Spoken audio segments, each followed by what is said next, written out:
Hello, and welcome to Mark's Excel Tips. In today's video, we are going to show you how to convert text to numbers in Excel, using the paste special method. Let's get started. If you find value in this video, please give it a like, to help others find our videos. You can download this video tutorial, as a PDF, by following the link in the video description below. Here, we have a long list of expenses. The numbers in the amount column are stored as text instead of actual numbers. That's why they're lined up on the left, and why the total below adds up to 0. If you only have a few cells to convert, and you see the warning icon appear when you select any of the cells in the amount column, you can use the one-click method. We've linked to that video in the description below. For the paste special method, type the number 1 in a blank cell. Copy that cell by pressing Ctrl+C.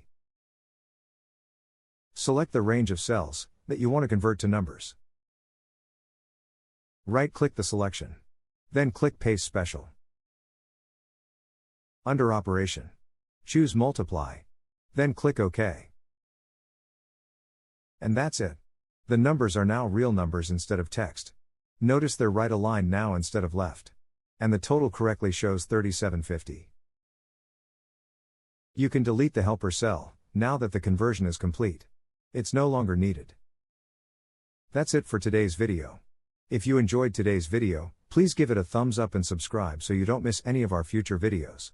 Thanks for watching and have a great day.